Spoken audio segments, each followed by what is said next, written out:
आप सभी का बहुत बहुत स्वागत है। मेरा नाम रूबिका लियाकत है और नारी शक्ति वंदन बिल पर इस वक्त राज्यसभा में बहस चल रही है। किसी भी वक्त वो इतिहास रचा जा सकता है क्योंकि थोड़ी ही देर में बिल पर राज्यसभा में वोटिंग होने वाली है और हमें ये जानकारी मिली है कि वोटिंग के दौरान प्रधानमंत्री नरेंद्र मोदी मौजूद रहने वाले हैं। वोटिंग के दौरान पीएम वहां पर मौजूद रहेंगे। निर्मला सीतारमण ने आज हर उस सवाल का जवाब राज्यसभा में दिया और उन्होंने बताया कि कैसे परिसीमन के लिए, सेंसस के लिए हम तैयार हैं, यानी सरकार जो है उसकी तैयारी पूरी है। महिला सांसदों के साथ उसके बाद प्रधानमंत्री नरेंद्र मोदी का फोटो सेशन भी होगा। नारी शक्ति वंदन बिल के बाद प्रधानमंत्री नरेंद्र मोदी तमाम महिला सांसदों से मुलाकात कर सकते हैं, लेकिन अभी वहां राज्यसभा में इस महिला वोटिंग बिल पर यानी नारी शक्ति वंदन अधिनियम पर चर्चा खत्म नहीं हुई है। चर्चा चल रही है। अब से कुछ देर पहले वित्त मंत्री निर्मला सीतारमण जो एक महत्वपूर्ण ओहदे पर हैं, वित्त मंत्रालय संभाल रही हैं और बीजेपी की कद्दावर महिला नेताओं में से एक है, उन्होंने अपनी बात इस वक्त खत्म की है। हम इंतजार कर रहे हैं कि राज्यसभा में नारी शक्ति वंदन विधेयक 2023 जो आखिरी दौर में चल रहा है, आखिरी दौर की बहस को इस वक्त देख रहा है, वो कानून में तब्दील हो जाए। आज से महिलाओं के लिए नया दौर, the beginning of women era शुरू होने वाला है। यह स्वर्णिम भारत की नई उड़ान का मौका है। भारत भगवान के अर्धनारीश्वर रूप को पूजने वाला देश है, आप जानते हैं। इस तस्वीर को आप देखिए, ये भगवान शिव और देवी पार्वती का अर्धनारीश्वर अवतार है और अब ऐसी ही तस्वीर हमारे लोकतंत्र के मंदिर में भी दिखने वाली है, संसद में भी चरितार्थ होने वाली है। यह बिल राज्यसभा के पास होने के बाद जब कानून में तब्दील होगा तो लोकसभा अब पुरुषों के दबदबे वाली पंचायत महज नहीं रह जाएगी, बल्कि पुरुष और महिला बराबरी से मिलकर भारत भाग्य विधाता बनेंगे। आज से इसका काउंटडाउन शुरू होने वाला है और देखिए ये काउंटडाउन किस ओर इशारा करता है। ये काउंटडाउन बताता है कि 2023 जहां से शुरू हुआ ये कानून, 2024, 2025 और हम ये मानकर चल रहे हैं कि 2026। अभी निर्मला सीतारमण ने कहा कि हम तब तक के लिए एकदम तैयार है। 2026 के बाद जब लोकसभा का चुनाव होगा यानी 2029 में, तब लोकसभा में कम से कम 181 महिला सांसद होंगी। मौजूदा 82 से बढ़कर 2 गुनी से ज्यादा हो जाएंगी, जिनके हाथों में सेंगोल होगा और वो हिंदुस्तान के लोगों के लिए न्याय करेंगी। ये भारत की तकदीर का फैसला करेंगी। जो आम लोगों के मुद्दे हैं उनका हल निकालेंगे। लेकिन हमें पहले इसे लेकर जो संशय था, जो आशंका थी, हमने आपको पहले दिन बता दी थी कि ऐसा ना हो कि कागजों में तो 33% आरक्षण महिलाओं को हो कि इनको तो आपको टिकट देनी होगी, लेकिन बाद में उनके जीत जाने के सारा काम पति करेंगे, बेटा करेगा, भाई करेगा, वो महज घर में रह जाएगी। ऐसा हम संशय कर रहे थे, आशंका थी, लेकिन उनके नाम पर सारे काम जो उनके घर के पुरुष कर रहे थे, पंचायतों और नगर निगमों में हमने ऐसी कई तस्वीरें देखी और दिखाई, बार बार आपको चेताया भी। लेकिन एक और तस्वीर है जिसने हमारे संशय को खत्म कर दिया। सोनिया गांधी पूर्व प्रधानमंत्री राजीव गांधी की पत्नी है। मेनका गांधी संजय गांधी की पत्नी है। सुप्रिया सूले पूर्व केंद्रीय मंत्री शरद पवार एनसीपी के अध्यक्ष की बेटी है। कनिमोड़ी करुणानिधि तमिलनाडु के पूर्व मुख्यमंत्री की बेटी है। डिंपल यादव यूपी के पूर्व मुख्यमंत्री अखिलेश यादव की पत्नी है। हरसिमरत कौर बादल पंजाब के पूर्व मुख्यमंत्री प्रकाश सिंह बादल की बहू है। पूनम महाजन पूर्व केंद्रीय मंत्री प्रमोद महाजन की बेटी है। प्रतिमा मुंडे पूर्व केंद्रीय मंत्री गोपीनाथ मुंडे की बेटी है। अगाथा संगमा मेघालय के पूर्व मुख्यमंत्री पीएम संगमा की बेटी है। संघमित्रा मौर्य यूपी के पूर्व मंत्री स्वामी प्रसाद मौर्य की बेटी है। ये वो तमाम महिलाएं हैं जो इस वक्त संसद में मौजूद हैं। और ये संसद में क्यों मौजूद हैं? हमने आपको वजह, मैं ये नहीं कह रही हूं कि ये काबिल नहीं है, लेकिन इनके लिए रास्ता बहुत आसान था, क्योंकि या तो पिता या बेटा या भाई जो है किसी ना किसी तरीके से सिस्टम का हिस्सा थे। यही वो वजह है जिसके कारण मन में एक आशंका रहती है। 2019 की लोकसभा चुनाव में 78 महिला सांसद लोकसभा पहुंची। इनमें 32 ऐसी थी जिनका परिवार पहले से सियासत में है। 78 हैं, उनमें से 32 ऐसी हैं जिनका परिवार पहले से सियासत में है। लेकिन हर सिक्के के दो पहलू होते हैं। 32 महिला सांसदों का ताल्लुक सियासी परिवार से अगर है तो उसमें कुछ ऐसी महिलाएं भी हैं जो संघर्ष करके लोकतंत्र की सबसे बड़ी पंचायत में पहुंची है। आप कह सकते हैं कि ये अपवाद है, लेकिन यही अपवाद सुकून देता है। आज के ऐतिहासिक दिन पर बात इसी अपवाद की करती हूं। ऐसा नहीं है कि जो महिला सांसद पारिवारिक विरासत से सियासत में आती है वो काम नहीं करती है। मैं बहुत क्लियर कर रही हूं।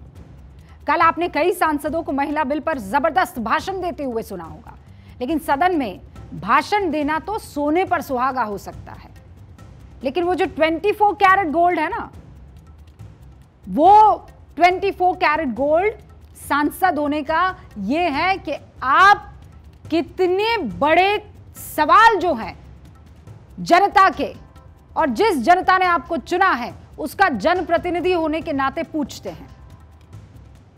सोना वो सोना नहीं होता जब तक कि वो तीखी आग में तपने के बाद कुंदन ना बने। हमारी टीम ने रिसर्च की और कुछ ऐसी महिला सांसदों की लिस्ट निकाली जो असल में संघर्ष की मूर्ति हैं, जो हमें अपने लोकतंत्र पर गर्व करने का मौका देती है। हमें आज खुशी है कि हम आपको कुछ ऐसे नाम महिला सांसदों के बताने जा रहे हैं जिनकी चर्चा आज तक नहीं हुई। हो सकता है मीडिया की सुर्खियों में आपको वो ना दिखी हो, हेडलाइंस ना बटोरी हो, वायरल उनके भाषण ना हुए हों, लेकिन लोकसभा में जो उनका रिपोर्ट कार्ड होता है ना, उसमें उन्होंने बेहतरीन परफॉर्मेंस दी है। लोकसभा का रिपोर्ट कार्ड क्या है बताइए? सांसदों की उपस्थिति, सवाल, और सवाल में उन्होंने किन किन मुद्दों को उठाया। आज जिन नामों को मैं आपके सामने रखने वाली हूं, इन्हें आपको याद रखना होगा। क्यों? क्योंकि आप वोटर हैं, आप ही सांसद चुनेंगे, और आपको ये रिपोर्ट कार्ड इन महिलाओं के चेहरे और इन्होंने क्या काम किया है देखना होगा, ताकि आपके इलाके में अगर महिला आती है या कोई भी प्रतिनिधि बनने की इच्छा से आता है चुनाव लड़ने के लिए, तो ये पैमाना आपके जहन में होना चाहिए। इस लिस्ट में पहला नाम प्रमिला बिसाई का है, बिसोई का। इनकी उम्र है 75 साल। प्यारी सी नानी या दादी सी दिखने वाली ये महिला सांसद कौन है अभी आप देखिए, और कमाल की हैं ये चुनी गई हैं ओडिशा की आस्का लोकसभा सीट से। 2019 के चुनाव में प्रमिला बिसोई को बीजू जनता दल या बीजेडी ने टिकट दिया था, और उस पर ये 5,52,000 से ज्यादा वोट जीतकर प्राप्त करके लोकसभा पहुंची है। इनके सामने बीजेपी की अनिता शुभदर्शनी थी, जिन्हें 3,48,000 वोट मिले, यानी प्रमिला बिसोई को 2 लाख से ज्यादा वोटों से जीत मिली है। लेकिन प्रमिला बिसोई खास क्यों है? क्यों हमने इन्हें अपने संघर्ष से संसद तक पहुंचने वाली महिलाओं की लिस्ट में पहले पायदान पर रखा है? इसका कारण है उनका बैकग्राउंड। सांसद बनने से पहले प्रमिला बिसोई सियासत में ज्यादा एक्टिव नहीं थी, मगर जब वो सांसद बनी तो उन्होंने अपने कर्तव्यों को बेहतरीन ढंग से निभाया। प्रमिला बिसोई ने लोकसभा में अभी तक 45 सवाल पूछे हैं, और ये सवाल आशा कार्यकर्ताओं, आंगनवाड़ी की जो बहन और दीदियां हैं वो, मिड डे मील बनाने वाली महिलाओं की सैलरी, आंगनवाड़ी कार्यकर्ताओं की सैलरी, आदिवासी इलाकों में स्वास्थ्य व्यवस्था से जुड़े वो तमाम सवाल पूछे। लोकसभा में इनकी उपस्थिति 60% रही। प्रमिला बिसोई, माननीय सदस्य प्रमिला बिसोई वह माननीय सदस्य है जो एक ही गांव में 70,000 सेल्फ हेल्प ग्रुप के रूप में सभी सदस्यों को सिखाने का काम करते हैं। अध्यक्ष महोदय, आज रथ यात्रा अवसर रे मते प्रथम थर पाई कहिबार सुजोग उम्र का तो मुझे पता नहीं, पर सबसे 70,000 महिलाओं को सिखाती है। मु आज लोकसभा रे महिला सशक्तिकरण अति गुरुत्वपूर्ण प्रसंग उत्थापन करुछि। गत 2018 सितंबर ये प्रमिला जी का पहला भाषण था। ये हमारा लोकतंत्र है। मैंने कहा 60% इनकी उपस्थिति ना 70%, 10% कम हो गए, माफ करती हूँ, माफी चाहती हूँ आपसे। ये हमारा लोकतंत्र है। अब दूसरी महिला सांसद के बारे में आपको बताती हूँ। इस लिस्ट में दूसरा नाम है राम्या हरिदास का। राम्या हरिदास कौन है वो? उम्र क्या है? 37 साल। राम्या हरिदास जब लोकसभा का चुनाव लड़ने उतरी तो इनके पास महज 25,000 रुपए की संपत्ति थी। कांग्रेस के टैलेंट हंट जीतने के बाद राम्या की एंट्री सियासत में हुई। राम्या हरिदास केरल के अल्थूर लोकसभा सीट से 2019 में चुनाव जीती। कांग्रेस के टिकट पर राम्या ने सीपीआईएम के दिग्गज नेता पीके बीजू को हराया। इस चुनाव में राम्या को 5,33,000 वोट मिले हैं और पीके बीजू को करीब 3,74,000। राम्या हरिदास ने अपने सियासी जिंदगी की शुरुआत कॉलेज स्टूडेंट के तौर पर की थी। बाद में कांग्रेस का टैलेंट हंट जीतने के बाद उस सीट से चुनाव में उतरी जहां लेफ्ट पार्टियां बहुत मजबूत थी। जब से राम्या जीतकर संसद में पहुंची वो लगातार लोगों के मन के मुद्दों को उठा रही हैं। राम्या ने लोकसभा में अभी तक 298 सवाल पूछे हैं, जिसमें ज्यादातर सवाल अपने क्षेत्र में सड़क निर्माण, महिला सुरक्षा, आंगनवाड़ी, स्वास्थ्य को लेकर थे। राम्या की लोकसभा में उपस्थिति 73% है। माननीय नई सदस्य पहली बार बोल रही हैं। पंचायत की, ब्लॉक पंचायत की अध्यक्ष भी रही है, बेहतर काम किया है। Speaker sir, my constituency Alathur is mainly an agriculture-based area where paddy and various type of vegetables are cultivated. Sir, but our poor farmers don't get even a minimum price for the agricultural products. Many vegetables or fruits are coming from nearby area which is highly polluted. We are cultivating all type of vegetables and fruits in an organic method. But unfortunately, we did not have any facility to preserve these products. We don't have any modern type of cold storage facility to preserve the vegetables and fruits. So I request the central government to allow a modern type of procurement agricultural center and to preserve the product and improve the supply chain to help the poor farmers in my area, Alathur. Thank you. Ramya कल महिला bill पर भी लोकसभा में अपनी बात रख रही थी और जोरदार ढंग से अपने मुद्दे को उठाया। अब तीसरे नाम की तरफ बढ़ते हैं। इस लिस्ट में तीसरा नाम है डॉक्टर वेंकट सत्यवती बी सेट्टी का। उम्र है इनकी 57 साल। वेंकट सत्यवती अपने इलाके की प्रसिद्ध डॉक्टर हैं, लेकिन सियासत से इतना दूर दूर का इनका रिश्ता था कि कभी सोचा भी नहीं था, कोई ताल्लुक नहीं था दूर दूर तक। गायनेकोलॉजी विभाग की डॉक्टर वेंकट सत्यवती को उनके इलाके के लोगों से बहुत प्यार है और प्यार से सत्यवती अम्मा इनके इलाके के लोग कहते हैं, क्योंकि बतौर डॉक्टर वेंकट सत्यवती लोगों से सिर्फ 30 रुपए की फीस लेती थी। उनके इसी काम को देखते हुए जगन मोहन रेड्डी की पार्टी ने उन्हें आंध्र प्रदेश के अनकापल्ली सीट से 2019 में चुनाव लड़वाया। डॉक्टर वेंकट सत्यवती ने तेलुगु देशम पार्टी के पापला चलपति राव को 89,000 वोटों से हरा दिया। चुनाव जीतने के बाद लोकसभा में भी डॉक्टर वेंकट सत्यवती ने प्रदर्शन इतना बेहतरीन दिखाया। डॉक्टर वेंकट सत्यवती ने 271 सवाल पूछे, जबकि इनकी उपस्थिति रही 86%। डॉक्टर सत्यवती ने सबसे ज्यादा स्वास्थ्य व्यवस्था को लेकर सवाल पूछे। उन्होंने अपने लोकसभा में मेडिकल कॉलेज और अस्पताल की मांग से जुड़े सवाल पूछे, आयुष्मान भारत से जुड़े सवाल पूछे। और इसीलिए अब आगे बढ़ते हैं, गोमती साई की जिंदगी जानते हैं। उम्र गोमती साई की 45 साल है। गोमती साई राजनीति में पंचायत स्तर से उभर कर आई है।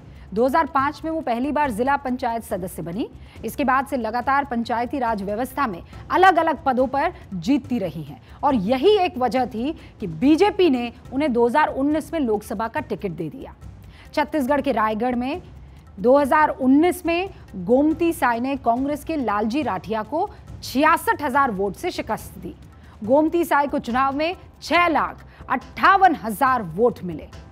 संसद पहुंचने के बाद गोमती साई का प्रदर्शन बेहतरीन रहा है।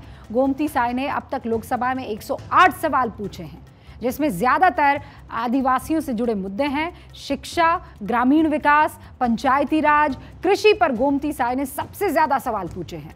गोमती साई की लोकसभा में 94% उपस्थिति रही है। गोमती राय जी जिला पंचायत की अध्यक्ष भी रही है 3 बार। सबसे पहले तो मैं आपको बहुत बहुत धन्यवाद देती हूँ कि आपने मुझे बोलने का मौका दिए।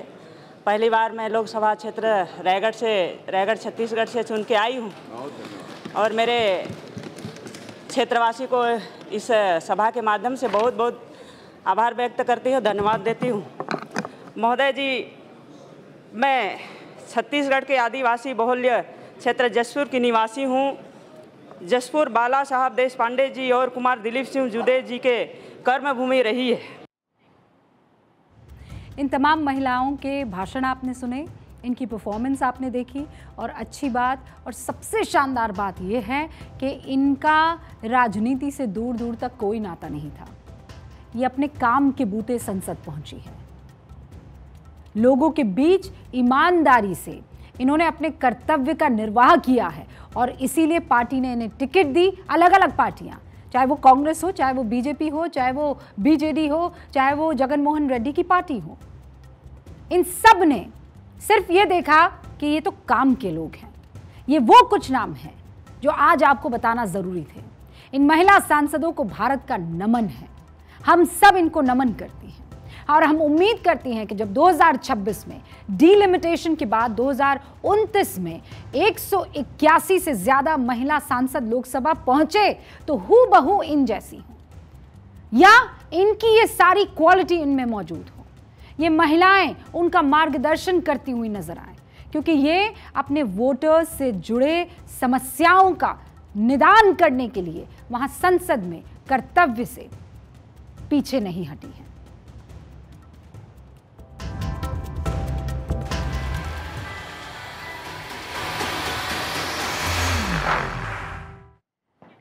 अब नारी शक्ति वंदन विधेयक को लेकर तमाम तरीके के मन में सवाल आ रहे हैं। किसी ने कहा कि बीजेपी ये बिल तो ले आई है, कानून तो बना दिया है, लेकिन महिलाओं को फ़ायदा नहीं होगा, ये तो झुनझुना है। महिलाएं जो हैं वो बरसों बरसों तक इंतज़ार करती रहेंगी कि असल में 33% का हक उनको मिल जाए। और इसीलिए 2 बड़े नाम जहन में आ रहे हैं और जिनके लिए बार बार चर्चा हो रही है। पहला तो है जनगणना और दूसरा है परिसीमन, यानी सेंसस और डिलिमिटेशन। नारी शक्ति वंदन विधेयक 2023 कानून बनने से चंद कदम दूर है। लोकसभा ने इस बिल पर तो मोहर लगा दी है, राज्यसभा में अभी चर्चा चल रही है। हम और आप सभी जानते हैं कि अगला स्टेप क्या है। जो नहीं जानते हैं उन्हें बता देते हैं कि राज्यसभा से बिल पारित होने के बाद अब नारी शक्ति वंदन विधेयक 2023 को राष्ट्रपति के पास मंजूरी के लिए भेज दिया जाएगा। राष्ट्रपति के साइन होते ही ये बिल कानून का रूप ले लेगा और महिलाओं को चुनावों में 33% आरक्षण मिल जाएगा।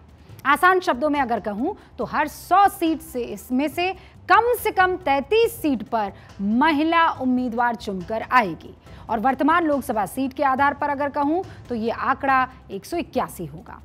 लेकिन मौजूदा 82 सांसदों से 181 या उससे ज्यादा महिला सांसद होने में कुछ पड़ाव हैं, कुछ माइलस्टोन्स हैं जो पार किए बगैर वो हक हासिल नहीं हो सकता है और इन माइलस्टोन्स का पार होना जरूरी है। इनके पार जाने पर ही महिलाओं को उनका हक मिलेगा। और ये पड़ाव कौन से हैं अब मैं आपको बता देना चाहती हूँ। सबसे पहला पड़ाव जो है वो जनगणना है और उसके बाद वाला पड़ाव जो आता है वो परिसीमन का आता है। इन दोनों माइलस्टोन्स को जब आप पार कर लेंगे तो फिर आएगा महिला आरक्षण का माइलस्टोन, जहां से हक की शुरुआत हो जाएगी। जनगणना, परिसीमन, महिला आरक्षण और उसके बाद आएगा चुनाव। और चुनाव के बाद जब जीतेंगी ये तमाम महिलाएं या इनमें से जो डिजर्विंग कैंडिडेट है तो फिर पड़ाव आएगा संसद का, जहां से आपके और मेरे लिए कानून बनेंगे। तो पहला पड़ाव क्या था याद कीजिए, जनगणना। जनगणना होती क्या है, क्यों जरूरी है, आसान शब्दों में आपको इसकी बारीकियां समझाते हैं। सवाल जवाब के फॉर्मेट से आपको समझाने की कोशिश करते हैं। पहला सवाल ये कि जनगणना क्या होती है। जवाब ये कि भारत में रहने वाला हर इंसान इसमें गिना जाता है, उसकी गिनती होती है, बच्चा, बूढ़ा, बुजुर्ग, मर्द, औरत, सब। सवाल ये कि जनगणना क्यों होती है? भाई, भारत के नागरिकों का उचित डेटा जुटाने के लिए सेंसस होता है। अच्छा, ये होती कैसे है? तो जवाब, जनगणना अधिकारी आपके घर पर आते हैं, आपसे सवाल पूछते हैं और अपने रजिस्टर में उनके जवाब नोट करते हैं। और कौन से सवाल पूछे जाते हैं? घर में कितने सदस्य हैं पूछा जाता है, कितनी महिलाएं हैं, कितने पुरुष हैं, घर का मुखिया कौन है, कितने बच्चे हैं। इसके अलावा क्या सवाल पूछे जाते हैं?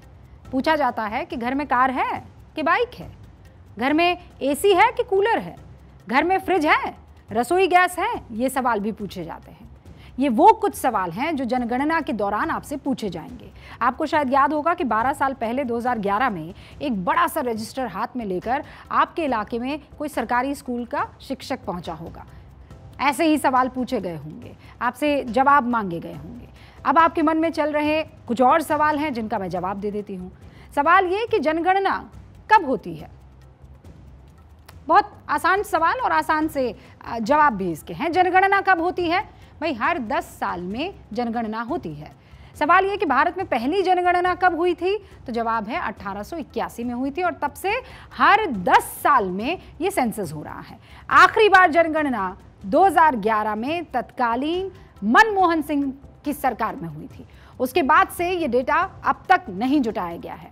10 साल के हिसाब से देखें तो जनगणना 2021 में हो जानी चाहिए थी। अब आप कहेंगे क्यों नहीं जुटाया गया है, क्यों नहीं हो पाया है? क्योंकि 2021 में कोरोना महामारी फैल गई थी और फिलहाल जो है वो जनगणना होना मुश्किल है। अब क्यों मुश्किल है? क्योंकि 2024 के लोकसभा इलेक्शंस डिक्लेयर होने में 6 महीने ही अब बचे हैं और सरकारी मशीनरी चुनावों की तैयारी में जुट चुकी है। जनगणना 1 या 2 दिन का काम नहीं होता है, इसे करने के लिए कई कई महीनों का वक्त लग जाता है।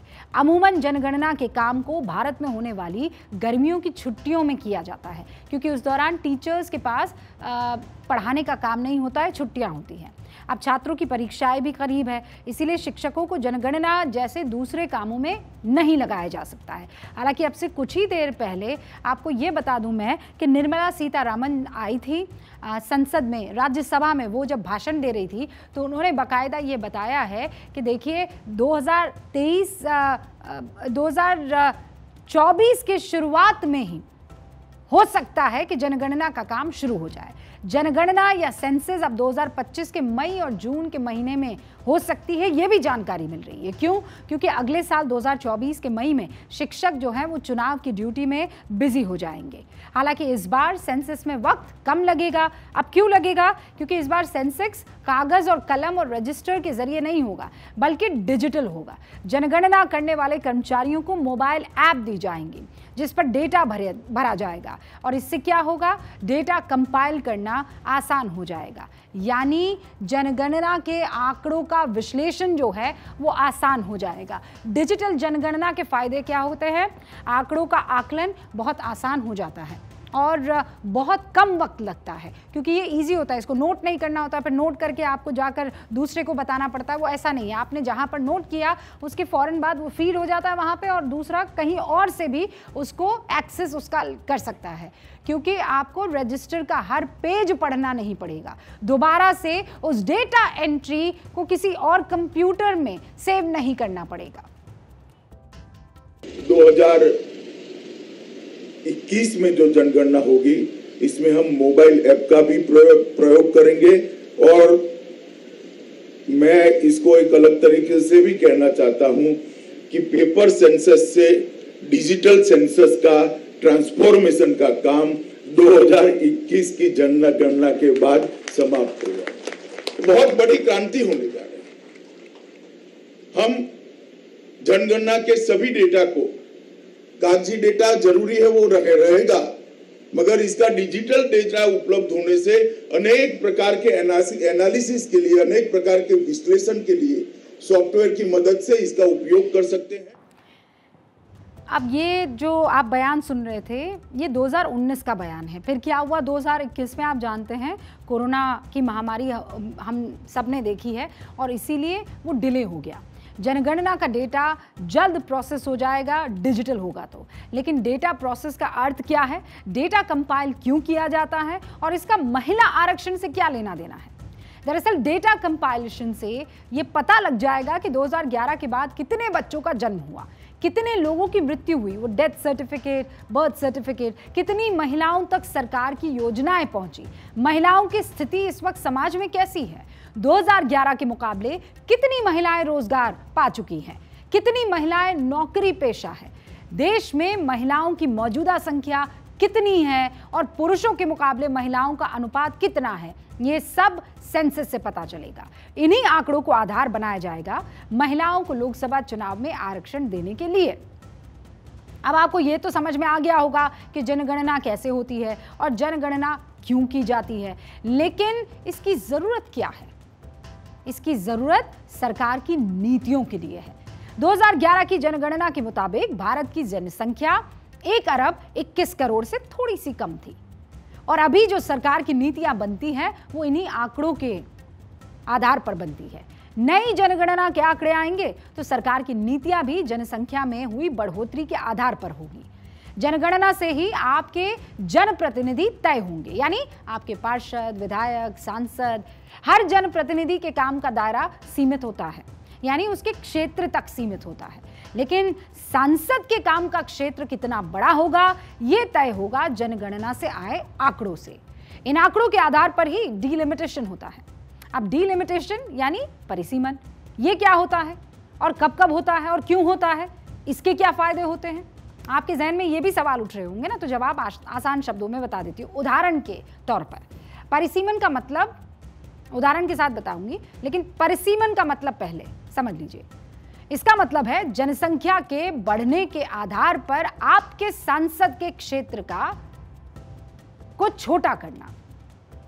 मतलब उत्तर पश्चिम दिल्ली लोकसभा सीट के अंदर अभी 13 विधानसभाएं आती हैं, लेकिन जनगणना के आधार पर होने वाले परिसीमन के बाद यह संभव है कि उत्तर पश्चिम लोकसभा में विधानसभाओं की संख्या घटकर 10 ही रह जाए और बाकी बची 3 विधानसभाओं को दूसरी लोकसभा में शिफ्ट कर दिया जाए। और इसीलिए परिसीमन जरूरी है और ये किया भी जाता है। भारत में लोकसभा सीटों का परिसीमन आखिरी बार 2008 में हुआ था। अब अगला परिसीमन 2026 में होना है। भारत में अभी लोकसभा सांसदों की संख्या है 1971 की जनगणना के आधार पर, उसके बाद नहीं हुआ क्योंकि पुराने संसद भवन में लोकसभा की सिटिंग कैपेसिटी लिमिटेड थी और इसीलिए सांसदों की संख्या बढ़ाई नहीं जा सकती थी। लेकिन नई संसद में लोकसभा सांसदों की जो संख्या है वो बढ़ाई जाएगी क्योंकि यहाँ जगह की कमी नहीं है।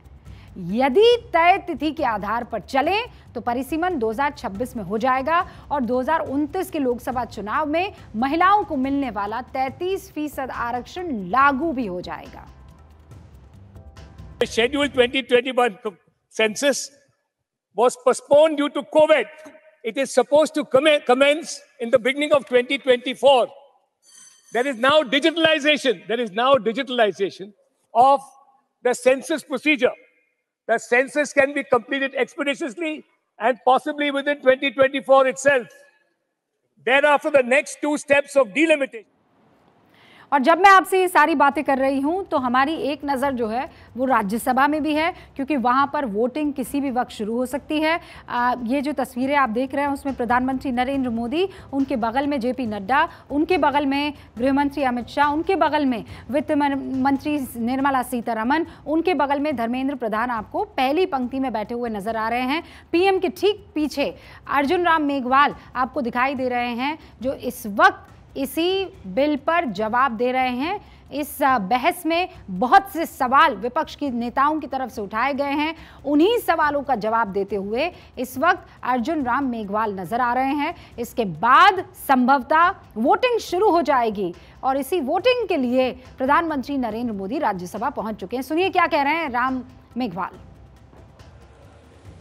पक्का मकान बनाने की योजना थी और हमने सबने देखा एक पंचायत में 2 या 3 टारगेट आते थे। प्रधानमंत्री 2014 में आए, प्रधानमंत्री आवास योजना आई और एक ग्राम पंचायत में जहां 3 और 4 टारगेट आते थे वहां 300 और 400 टारगेट आने लग गई। राशि 43,000 होती थी जो 1.5 लाख हो गई और कुछ राज्य सरकारों ने सहयोग किया तो 2.5 लाख हो गई। कहां 3 और 4 टारगेट, कहां 300 और 400 टारगेट, कहां राशि 43,000 और कहां राशि 2.5 लाख तक पहुंच गई। और उसके बाद स्केल और स्पीड तो बढ़ी। उसके बाद जियो टैगिंग टेक्नोलॉजी का यूज करके जो आप यूटिलाइजेशन सर्टिफिकेट नहीं आया, आप वीडियो से मंगाओ, कलेक्टर से मंगाओ, सारी प्रक्रियाओं में उसको किस्त मिलती ही नहीं थी। तो ये सारी प्रक्रियाओं को समाप्त करके जियो टैगिंग करके सीधा डीबीटी में पैसा दिला दिया। ये एम्पावर्ड किया महिलाओं को, इसलिए योजनाओं का जिक्र करना जरूरी था। हमारे प्रधानमंत्री जी का जो नारा, कोई विषय आया कि आप अलग अलग सोचते हैं, होलिस्टिक अप्रोच से सोचते हैं प्रधानमंत्री जी, इसलिए प्रधानमंत्री जी ने नारा दिया सबका साथ, सबका विकास, सबका प्रयास और सबका विश्वास। ये हमारा मूल मंत्र है सरकार का काम करने का। होलिस्टिक अप्रोच में सोचते हैं। इसलिए मैं कहता हूं कि ये जो सेशन आया, इस सेशन में जो ये बिल आया, यही समय है, सही समय है, भारत का अनमोल समय है। ये प्रधानमंत्री जी का कोट ही नहीं है, ये जीवन शैली है। अमृतकाल का समय, नए संसद भवन में पहला बिल, और वो भी नारी शक्ति वंदन का, और उसमें भी सभी दलों का समर्थन। इसलिए मैं सभी का आभार भी पुनः प्रकट करना चाहता हूं। मैं विपक्ष की एक बात से, जयंत चौधरी जी ने एक बात कही कि नीति स्पष्ट नहीं थी आपकी, इसलिए लेट हो गए, नीयत नहीं थी। जयंत जी, ये मैं कहना चाहता हूं, ये बिल इसलिए नहीं लाया गया है कि हमको इसको अटकाना चाहते हैं। अटकाना और भटकाने वाला टाइम चला गया। विपक्ष के समय लोकसभा में ये बिल इसलिए पास नहीं हो सका क्योंकि उनके पास ना तो नीति थी, ना नियत थी, ना नेतृत्व था। आज हमारे पास नीति भी है, नियत भी है, आदरणीय मोदी जी जैसा नेतृत्व भी है। इसलिए तो अर्जुन राम मेघवाल को आप सुन रहे थे। इस वक्त वो बता रहे थे कि उनकी सरकार ने क्यों ये बिल लाया है, क्योंकि वो विश्वास रखती है सबका साथ, सबका विकास, सबका विश्वास में। इसीलिए अब से कुछ ही देर में इस बिल पर वोटिंग होगी। राज्यसभा में हमारी नज़र बनी हुई है। ये जो अभी आपको परिसीमन और सेंसस के बारे में बता रहे थे, वो उसमें एक महत्वपूर्ण इन्फॉर्मेशन देना इसलिए ज़रूरी हो जाता है क्योंकि बार बार ये सवाल उठाए जा रहे हैं कि देखिए, तकनीकी रूप से 2029 तक तो संभव नहीं होगा इस तरीके से जनगणना करके परिसीमन कर देना। ये तकनीकी रूप से 2029 में ही संभव होता दिख रहा है, हम ये कह रहे हैं। इन तकनीकी समस्याओं को जानते बूझते लोकसभा में राहुल गांधी ने महिला रिजर्वेशन तुरंत लागू करने की वकालत की थी, याद कीजिए। और ओवैसी तो इस बिल के विरोध में है ही, वो भी सुन लीजिए। तो मेरा सरकार को एक सुझाव है, सबसे पहले ये जो महिला का बिल है इसको आप पास कीजिए, आज पास कीजिए, ये जो आपके लागू कीजिए। और ये जो डिलिमिटेशन है जो आपने बोला है, और ये जो सेंसस है, इसकी कोई जरूरत नहीं है। 33% आप महिलाओं को सीधा दे दीजिए। And this bill is what? This is a woman deception bill. This is a check bounce bill. This is an anti-OBC and Muslim women bill. This is a distraction bill. This is not an inclusive bill. This is an exclusive bill. And may I conclude by saying, sir, by saying that the minorities, the Jain community, no woman MP has entered from Jain community. Thank you. I oppose this bill. Thank you. इन दोनों ही सांसदों की क्या मांग है, केंद्र सरकार की तरफ से उस मांग पर क्या जवाब दिया गया, ये भी आप जान लीजिए। गृह मंत्री अमित शाह ने दोनों ही सांसदों को लोकसभा में ही बता दिया कि बिना तकनीकी बारीकियों के आप लोग बात कर रहे हैं, जो नहीं होना चाहिए। मान्यवर, 1/3 सीटों का रिजर्वेशन करना है तो वो सीटों कौन तय करेगा? ये जो कह रहे हैं क्यों नहीं कर देते, कौन करे? हम करें। और फिर वायनाड रिजर्व हो गया है तो आप क्या करोगे? हमको कहोगे कि भाई पॉलिटिकल कर दिया। ओवैसी साहब नहीं, अगर हैदराबाद रिजर्वेशन होगा, रिजर्व हो गया, तो कहोगे कि भाई पॉलिटिकल रिजर्वेशन कर दिया। इसलिए ये बहुत अच्छा है कि ये डिलिमिटेशन कमीशन जो क्वासा जुडिशियल प्रोसीडिंग से चलता है, हर राज्य में जाकर, हर क्षेत्र में जाकर ओपन हियरिंग देकर ट्रांसपेरेंट पद्धति से इसका नीति निर्धारण करता है, वो डिलिमिटेशन कमीशन से इसका निर्धारण हो। अब ये बात भी उठ रही है कि महिला आरक्षण 2029 से लागू ना होकर 2039 से 2039 से लागू होगा। तर्क क्या दिया जा रहा है कि जनगणना 2031 में होगी, फिर परिसीमन 2036 में होगा और 33% महिला रिजर्वेशन 2039 में लागू होगा। लेकिन हम ये कह सकते हैं कि महिला रिजर्वेशन लागू होने में इतना वक्त नहीं लगेगा और अभी कुछ देर पहले वित्त मंत्री निर्मला सीतारमण ने भी इसी तरफ इशारा किया, क्योंकि भारत सरकार के लिए कुछ भी असंभव नहीं है। और इसका उदाहरण आप यूपीआई के जरिए देख सकते हैं। कुछ साल पहले तक आप सोच सकते थे कि यूपीआई घर घर तक पहुंच जाएगा, लेकिन यह हुआ कि नहीं हुआ। जब जर्मनी के मंत्री आकर, डिजिटल मिनिस्टर आकर यूपीआई के जरिए भारत में हरी मिर्च खरीद सकते हैं और चौंक सकते हैं, जबकि डेवलप्ड नेशन जर्मनी, वहां पर डिजिटल चीजों को अपने हाथों में रखने वाला मंत्री चौंक गया कि अरे वाह, एक सब्जी वाले के पास यूपीआई से लेन देन करने का हर एक साधन मौजूद है। इसीलिए हम कह रहे हैं कि नए भारत में महिलाओं को हक मिलना अब चंद दिनों की ही बात है और इंशाअल्लाह जल्दी ही नारी शक्ति वंदना करते हुए पूरा भारत देखेगा।